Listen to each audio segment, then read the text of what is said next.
yang berbahagia bersama dengan dua orang biku sangga yang kita telah kenal, yaitu Apuso Subaro dan Apuso Sarago. Saya hadir dalam pertemuan yang berbahagia saat ini. Semoga berkah Tiratana selalu membuat kita dalam kondisi sehat dan bahagia, terbebas dari penyakit, terbebas dari penderitaan, dan terbebas dari mara bahaya. Saat ini kondisi dari pandemi COVID memang sudah mulai reda, tetapi kita tetap harus waspada karena yang namanya virus itu akan bermutasi sehingga munculnya varian-varian yang baru. Memang dewasa ini hanya varian-varian yang tidak begitu berbahaya, mengingat rakyat Indonesia sudah hampir semua di booster. Jadi kalaupun kena itu hanya seperti flu saja, tetapi kita tidak boleh lengah. Bisa saja satu saat varian ini menjadi varian yang kuat sehingga bisa menimbulkan pandemi yang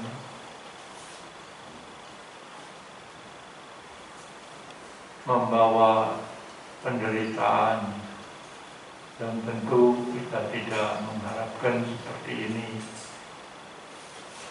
Asal kita selalu menjaga diri masing-masing, mengendalikan diri dalam berkumpul, selalu memakai masker, walaupun mungkin ada sebagian masyarakat sudah melepas maskernya, karena yang namanya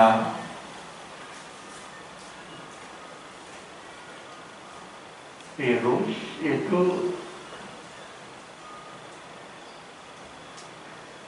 bisa hidup 3 hari dari dia mungkin keluar dari tubuh yang mengidap virus tersebut. Misalnya datang ke rumah, batuk-batuk, jatuh di lantai, nah itu juga bisa menumbuhkan penyakit. Oleh karena itu maka kita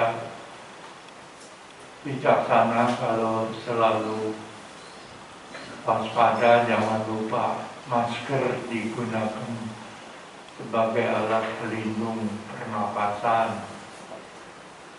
Saya kira memang ini sudah merupakan tuntutan zaman di mana kita menghadapi polusi dari udara yang begitu banyak mengandung penyakit-penyakit, bukan saja virus COVID, tetapi juga ada TBC, ada disentri, dan sebagainya. Bapak, Ibu, saudara-saudara sekalian, kita semua berbahagia karena sudah mendapat keberhasilan dalam kelahiran ini menjadi manusia yang menurut Dhamma, kelahiran sebagai manusia itu juga bukan hal yang mudah. Ada syarat-syarat yang membuat kita lahir dalam kondisi manusia. Keberhasilan ini disebut sampati. Jadi gati sampati. Gati sampati artinya keberhasilan di dalam mengalami kelahiran. Dan kelahiran sebagai manusia itu termasuk kelahiran di alam sukati. Karena alam manusia ini masih bagian dari alam sukati. Bukan di alam apaya. Kalau kita lahir di alam apaya, itu bukan keberhasilan tetapi kegagalan yang disebut gati wipati. Jadi kita harus mensyukuri bahwa kita terlahir sebagai manusia. Walaupun mungkin kita dulu lahir tidak bisa milih tempat, tidak bisa memilih orang tua, tidak bisa memilih kondisi yang menyenangkan atau tidak menyenangkan. Jadi kita tidak boleh menyalahkan kalau kita terlahir di kondisi yang kurang baik. Inilah saatnya kalau kondisi kita masih belum baik, kita harus berjuang di jalan Dhamma ini, maka suatu saat kita akan bisa merubah dengan melatih diri agar menjadi manusia yang jujur, kerja keras, tidak gampang mengeluh, tidak menyalahkan siapapun juga, apalagi menyalahkan orang tua. Papa sih, mama sih jadi orang miskin sehingga saya jadi menderita. Hal seperti itu hendaknya dihindari. Karena beliau-beliau itu juga tidak bisa memilih siapa yang akan jadi putra-putrinya. Nah, inilah memang hukum yang nyata dan pasti dari karma dan punabbawa. Yang penting adalah setelah kita terlahir seperti kita masuk di dalam satu ruangan yang maha besar, memang tergantung dari kita punya diri masing-masing. Mau tiduran, berleha-leha, bermalas-malesan, ya, atau kerja keras, mengendalikan diri belajar dhamma itu semua tergantung dari kita semua.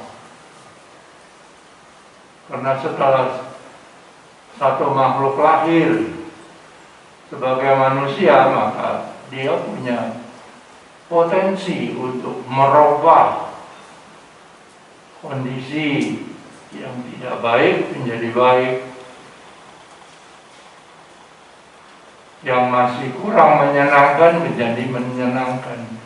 Karena itulah maka Dhamma mengatakan terlahir sebagai manusia ini gati sampati, artinya harus disyukuri, tinggal kita melanjutkan. Ya.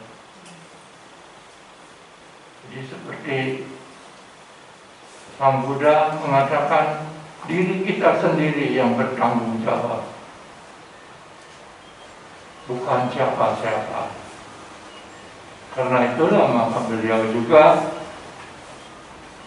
muncul ke dunia ini membabarkan Dhamma, menjelaskan Dhamma itu hanya sebagai pengingat.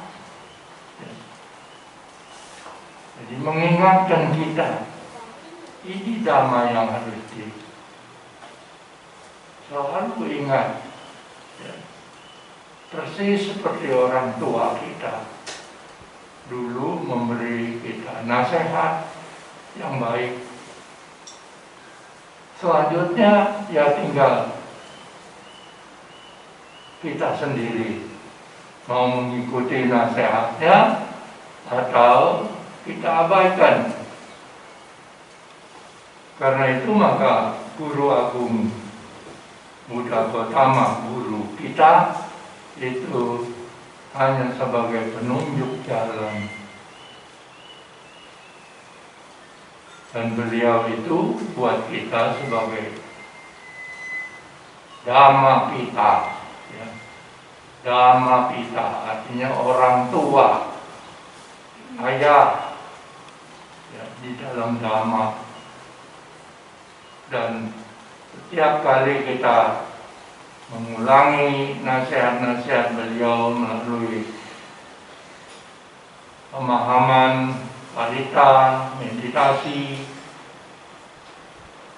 itu semuanya sebagai memperingati kita agar melaksanakannya sesuai dengan apa yang disabdakan oleh beliau. Beliau tidak bertanggung jawab akan apa yang kita kerjakan. Beliau semua menunjukkan jalan. Ini jalan mencapai kebebasan. Ini jalan yang membawa kemerosotan di dalam kehidupan ini. Jadi kita sendiri yang harus berjuang. Karena itulah maka peningkatan diri seseorang tergantung pada dirinya sendiri. Atahi, atanunato, kosinato, parosia. Kalau bukan diri sendiri, ya siapa lagi yang bisa menolong dirinya? Ya. Tidak ada lain selainnya dirinya yang harus menolong. Artinya kita harus kerja keras dalam penghidupan ini.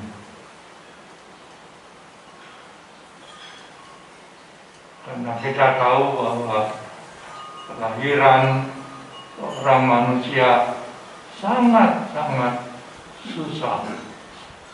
Ya, Dhamma mengatakan seperti menjaring kepala kura-kura buta yang munculnya 100 tahun sekali di lautan yang penuh gelombang. Ya, itu hanya satu gambaran betapa tidak mudahnya. Ya. Dan setelah kita menjadi manusia yang melalui kelahiran Dala Bujayoni, kita melalui kandungan dari ibu yang didukung oleh ayah yang memberikan sarana-sarana hidup. Karena kalau ibu sendiri ya susah ya, sarana hidupnya kan harus didukung oleh ayah kita. Jadi dua orang ini memang yang sangat diingatkan oleh Guru Agung.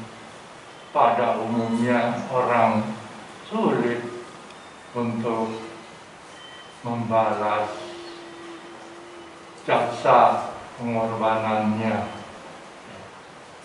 Jadi tidak gampang memang. Yang bisa kita lakukan adalah ya, kalau mereka masih ada, ya beruntung kita masih bisa berbakti melihat beliau bahagia. Tapi kalau mereka sudah menjadi mendiang, menjadi leluhur, bersatu dengan leluhur-leluhur kita yang banyak, karena kelahiran kita kan bukan hanya satu kali ini, itu sudah berjuta kali ya. Jadi leluhur-leluhurnya juga itu sudah banyak ya. Nah, kita diingatkan supaya tiap kali berbuat satu kebajikan, hendaknya kekuatan dari kebajikan itu dilimpahkan kepada mereka, dan mereka yang menerima di sana ya akan menggunakan kekuatan itu ya sesuai dengan kebutuhannya. Kalau dia butuh pakaian, ya maka muncullah pakaian di alam sana, bukan pakaian alam sini ya, pakaian alam sana. Kalau makanan juga begitu, akan muncullah makanan-makanan di alam sana, sehingga mereka tidak merasa kekurangan apa-apa. Ini tujuannya kenapa ada pelimpahan jasa. Karena pelimpahan jasa ini hanya ada di ajaran Guru Agung, sehingga mungkin ada saudara-saudara kita yang belum tahu, itu sering bertanya, apa sampai ya, orang mereka itu sudah tidak ada lagi.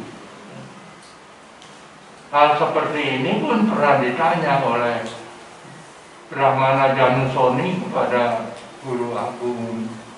Bante, saya sudah berbuat kebajikan, mengadakan pelimpahan jasa, apakah leluhur-leluhur saya bisa menerima? Ya, Sang Buddha mengatakan ada yang menerima, ada yang tidak. Tolong jelaskan yang bisa menerima dan yang tidak bisa menerima. Guru Agung kemudian menjelaskan yang bisa menerima adalah mereka yang sudah berada di alam peta para datu Pajipika peta ya. Jadi alam peta itu ternyata juga banyak kelas-kelasnya ya. Alam peta ini termasuk yang disebut alam apa ya, di luar dari Sugati, dia di bawah jadinya. Kalau kita pakai istilah bawah ya, di mana makhluk-makhluknya itu selalu kelaparan dan kehausan, kedinginan juga ya, karena di sana tidak ada mata pencarian seperti di sini. tidak ada perdagangan, tidak ada pertanian.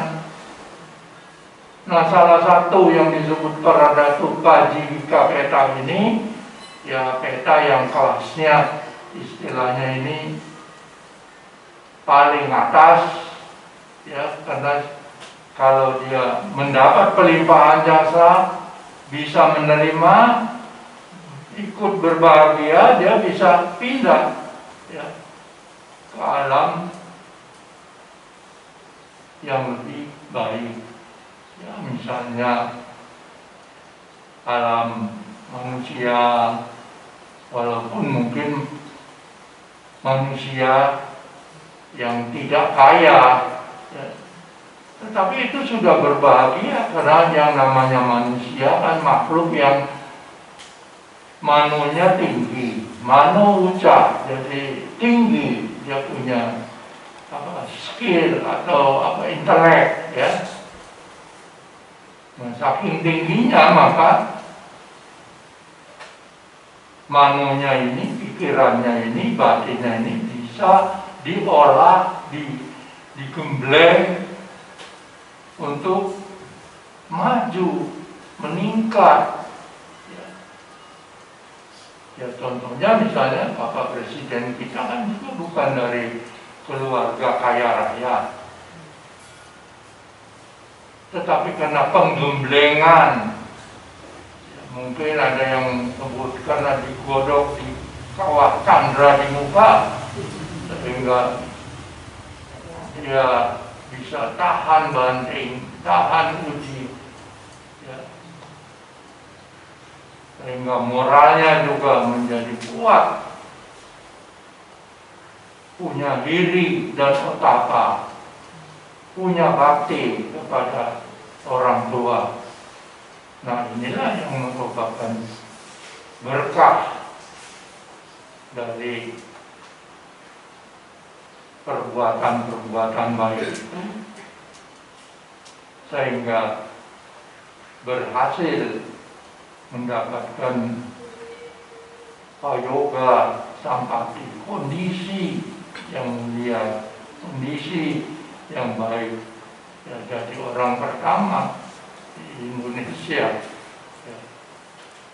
Ini perjalanan bukan perjalanan yang mudah, ya.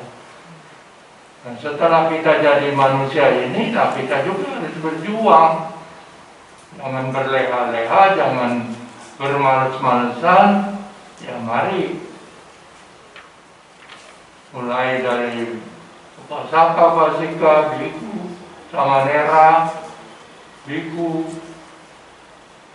berjuanglah untuk mencapai tingkatan-tingkatan yang lebih tinggi, lebih bermanfaat. Nah, Sang Buddha itu sudah memberikan jalannya, ya. Tinggal kita mau menjalankan atau tidak.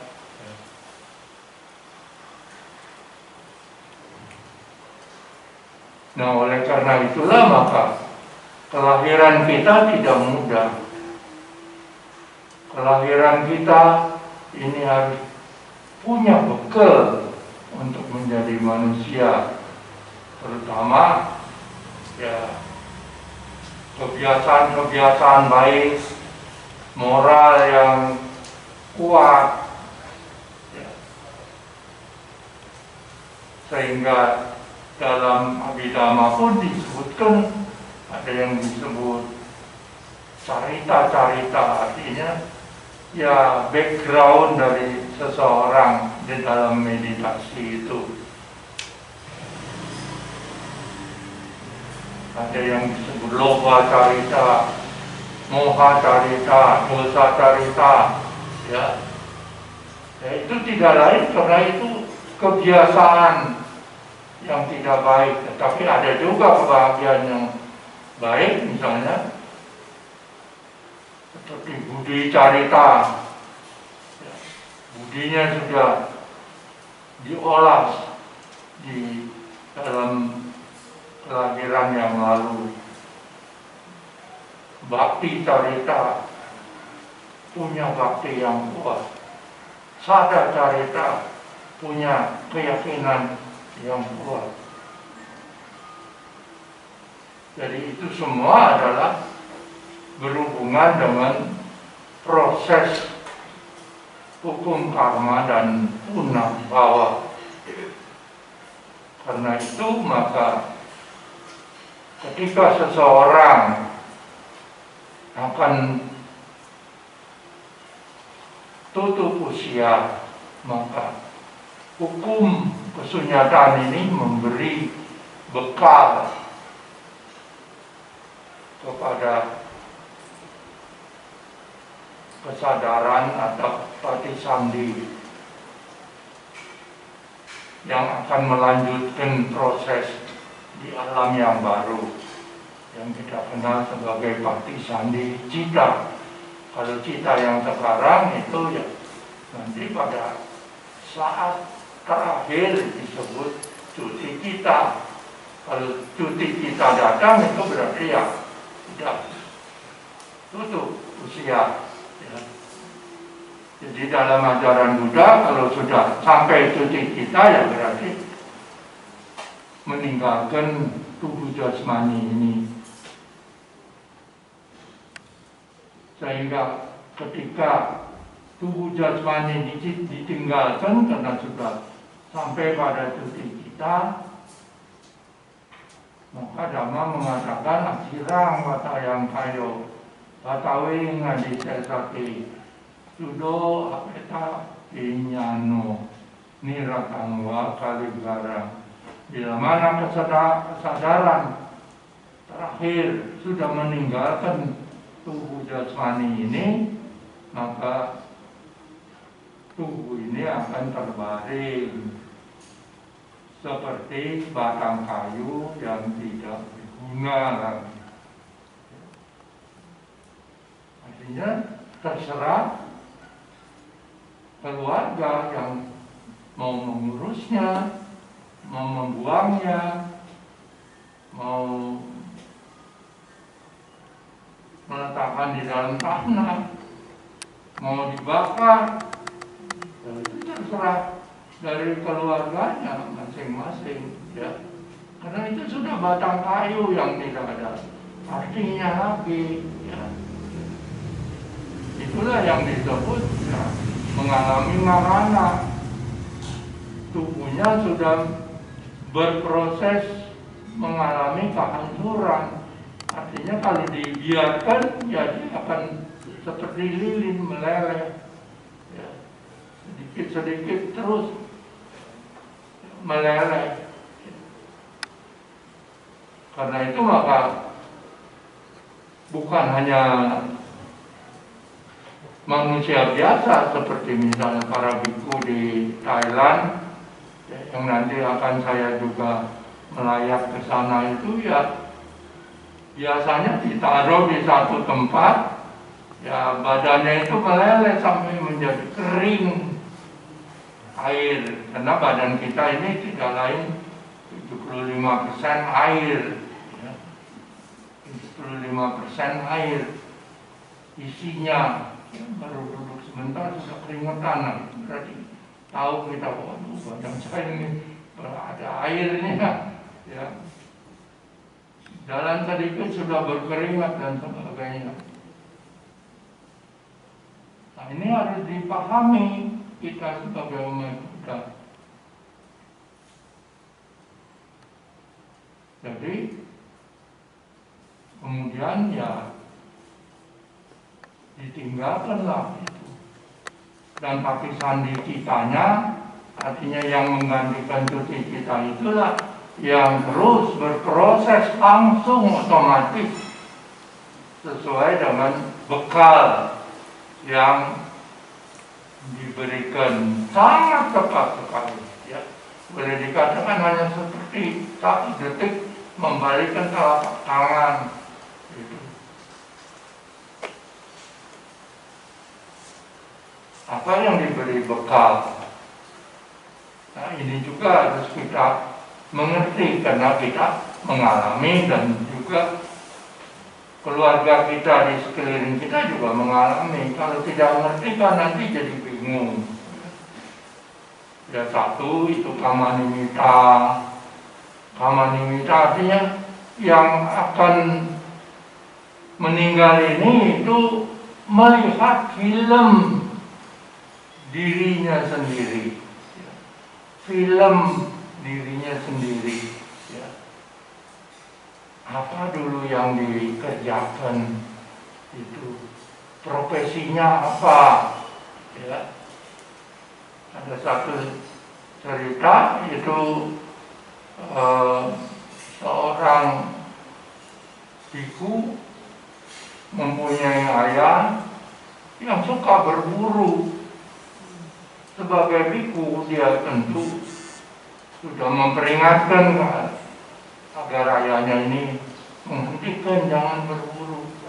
Tetapi ayahnya ini karena sudah kebiasaan berburu, dengan rombongan anjingnya dia pergi berburu terus, sehingga pada saat dia akan meninggal dia berteriak-teriak karena melihat rombongan anjing itu menyerang dia. Nah, ini kan sering juga kita alami, ya. Waktu kita menghadapi ya saudara atau famili yang akan meninggal itu mengerang-erang, ketakutan, gelisah, bahkan terucap dari mulutnya itu, wah itu tuh ada harimau, ya, ada binatang buas yang akan menerkam saya, dan dia ketakutan. Tetapi ada juga yang kebiasaan dia mungkin kebiasaan yang baik, seperti misalnya mungkin ya seorang dokter, seorang perawat, ya, itu tentu berbeda. Dia akan melihat, bahkan berkata, oh ini pasien harus dirawat, harus apa, karena yang dilihat itu adalah pekerjaannya.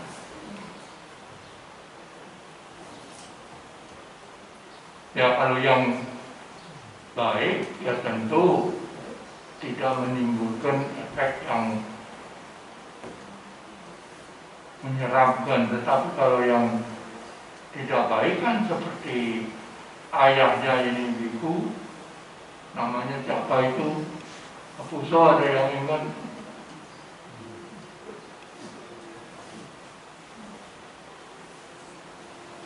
Saya lupa.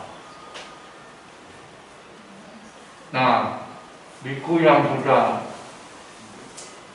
arahat ini lalu berpikir, oh ayah saya mengalami apa yang disebut itu karma, kebiasaan, karena dia sering berburu membawa anjing-anjing, dan tentu kalau karma nimitanya begini ya tidak bisa disangka lagi akan masuk neraka. Ya, biku ini kemudian mengumpulkan murid-muridnya, siswanya, membawa bunga-bunga yang harum, dupa, lalu sama-sama berkeliling, dan orang yang sekarat ini itu disuruh mempersembahkan pada stupa bunga dupa yang harum dan berkeliling 3 kali, sehingga timbullah pikiran-pikiran yang baik, pikiran-pikiran bahagia, ya. Jadi berbeda dengan pikiran-pikiran tadi, ketakutan. Dan pada saat itu cuti kita datang, dan dengan sendirinya dia tidak lagi mengalami ketakutan, kegelisahan. Nah inilah mengapa Sang Buddha kita selalu menganjurkan jangan berbuat jahat. berbuatlah kebaikan sebanyak-banyaknya, sehingga itu menjadi habit kita, ya. Meskipun sedikit, tidak perlu banyak, tetapi kalau terus-terusan itu kan jadi habit, jadi satu kebiasaan, ya. Lihat orang susah langsung bantu, lihat orang sakit lalu bisa kasih obat, lihat orang kelaparan juga kita tidak segan-segan menyisihkan apa yang kita punya, ya. Sehingga kebiasaan-kebiasaan baik ini itu akan menjadi juga film ketika pada akhir hayat kita, ya. Ya tentu dengan melihat film-film yang baik itu kan tentu akan lebih bahagia daripada lihat film yang serem, ya. Sekarang saja sebelum cuti kita juga kalau film yang serem itu lihat ada apa itu singa menerkam menjangan, rasanya kita tidak tega. Ya, sudah mati kan jangan lihat itu, ya. Karena itu kekejaman di dunia binatang. Tetapi kalau lihat film yang membawa ketenangan, apa bantai yang sedang khotbah, kan itu lain, ya. Sehingga kita menjadi tenang.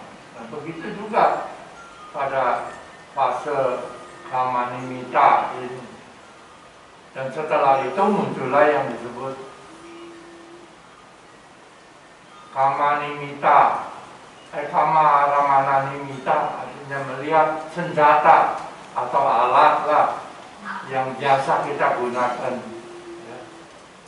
Ya, kalau ibu-ibu, ya kalau melihat apa itu alat-alat masak kan tidak akan takut, ya, karena itu memang tugasnya untuk rumah tangga.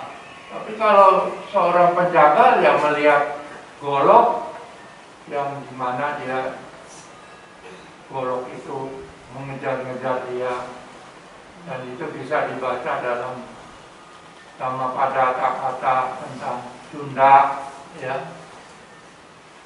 Bagaimana dia menghadapi saat-saat terakhir dari kehidupannya, terpuing-puing, lari ke sana kemari, merangkak ke sana kemari, ya seperti ya binatang yang dia pernah bunuh, ya.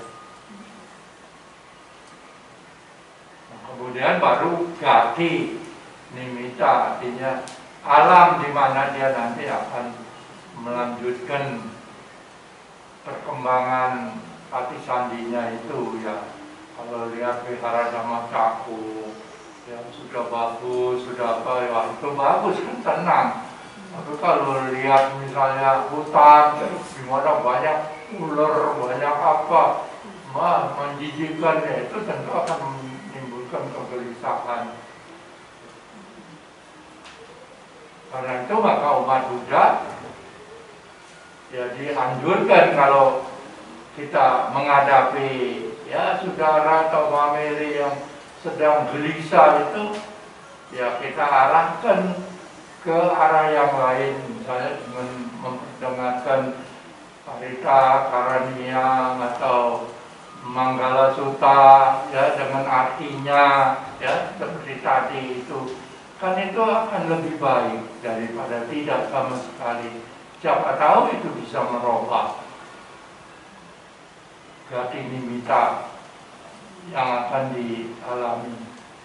Nah, kalau sudah gati nimitanya baik, ya tentu seperti kita sekarang ini mendapatkan gati apa sampati, ya, kelahiran di alam manusia.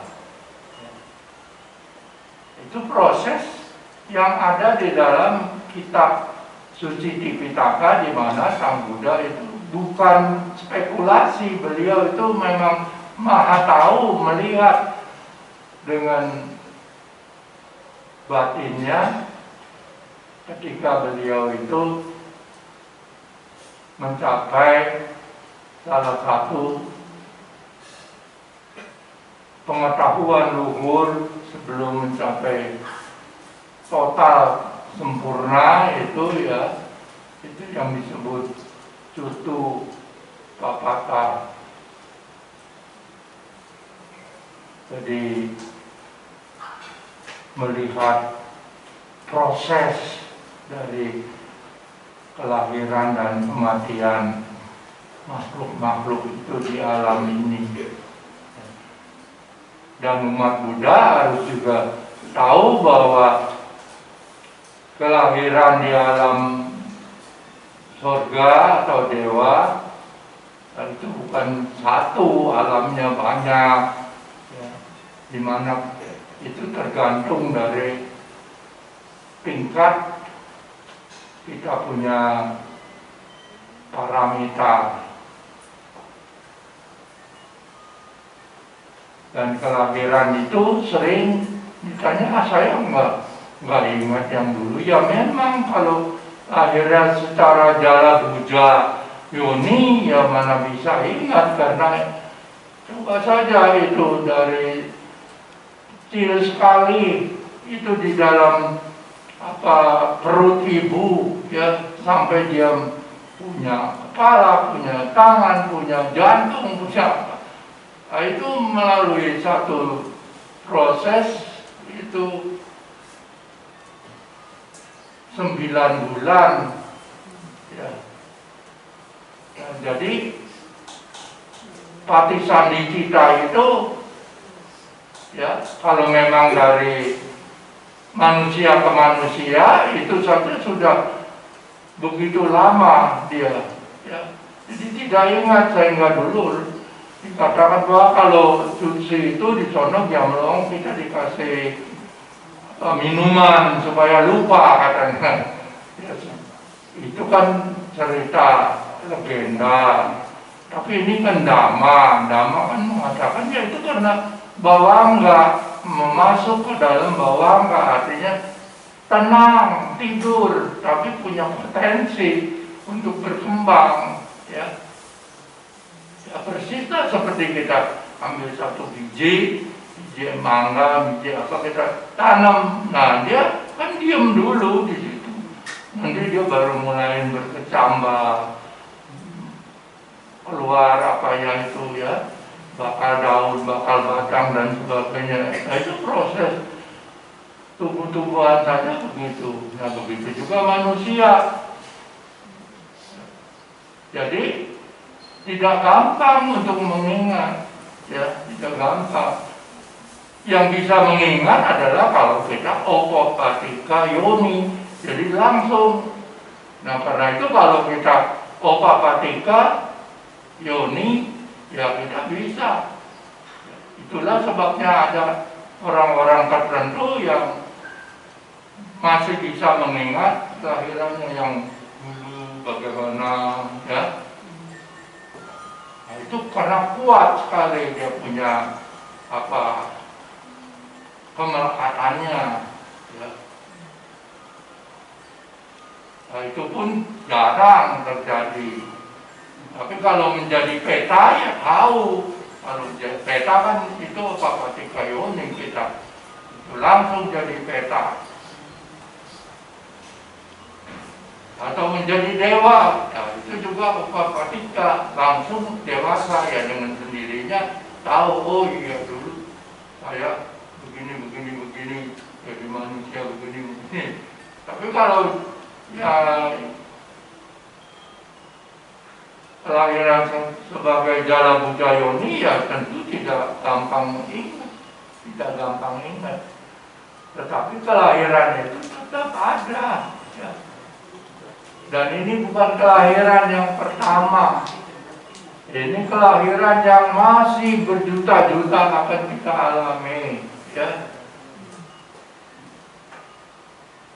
Nah inilah Dhamma yang dibabarkan oleh Sang Buddha, sehingga seseorang yang berbakti ya harus ingatlah akan budi jasa dari orang tua yang sudah merawat, berkorban dan sebagainya. Nah itulah sebabnya kenapa kita harus ada mengingat leluhur.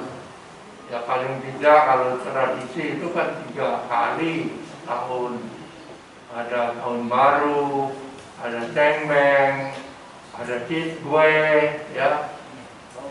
Tetapi bukan hanya legendanya yang diingat, tetapi kita tahu bahwa kapanpun kita ingat sebenarnya itu bisa. Jadi tidak perlu ada waktu-waktu begitu. Karena itu maka kalau di Thailand misalnya, itu kalau satu keluarga dia lagi ulang tahun mengundang para biku membuat pelimpahan jasa, itu tetangga-tetangganya juga ikut, ya, ikut partisipasi untuk dia punya keluarga, ya, sama-sama mempersembahkan. Kapan lagi kan susah nyari biku yang bisa dikumpulkan. Jadi di Thailand juga tidak gampang, paling pindah kata kalau kaki. Tapi kalau khusus ya itu harus diundang kan. Itu kalau nggak diundang kan nggak datang. Ya. Apa itu peresmian dari toko atau rumah, ya. Nah itu ada umat yang mengundang, lalu yang lain juga ikut partisipasi. Ya. Dan yang sering terjadi adalah kalau ada biku kepala wihara yang meninggal, nah itu tiap hari itu para umat berbondong-bondong itu membuat persembahan untuk tamu-tamu, bukan untuk biku, tetapi nanti pelimpahannya kepada biku tersebut. Ya. Jadi yang mungkin dagang kue, ya dia buka stand kue di situ. Kalau yang dagang mie, ya buka stand mie. Siapa saja tamu yang mau makan, ya silakan. Itu yang sering kali kita lihat di negara tetangga kita itu. Ya. Kalau di kita belum ada, belum ada. Jadi di mana para umat yang kenal itu ya ikut partisipasi. Nah itulah yang disebut katanya kata wedi bilabo uga lokasming.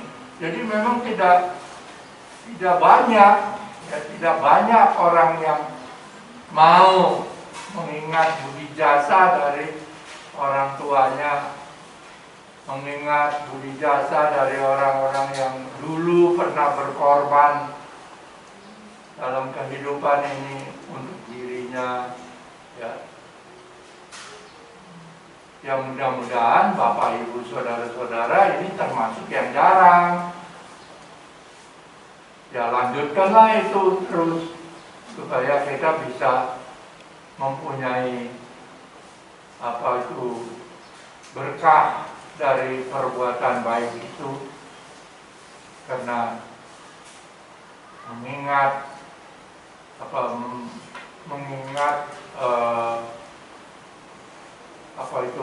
mendukung kehidupan ayah dan ibu, anak istri itu merupakan berkah utama, ya. Mata pitu patana putandara sasanggaho menawajani kamani entang manggala mutamang.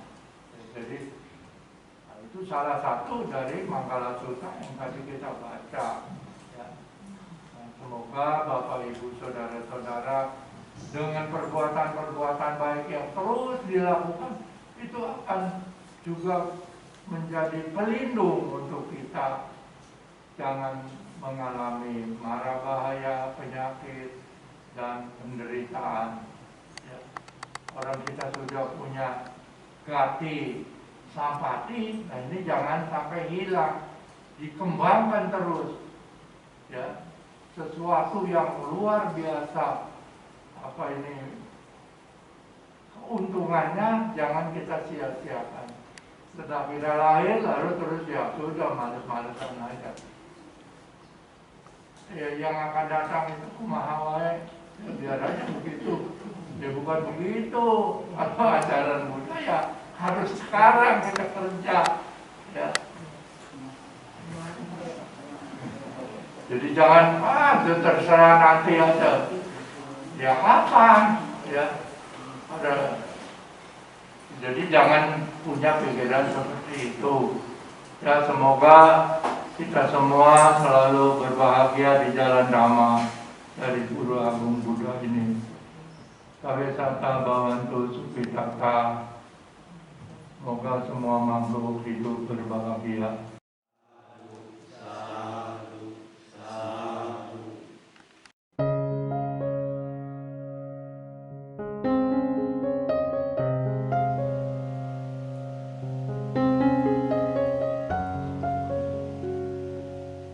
Baik.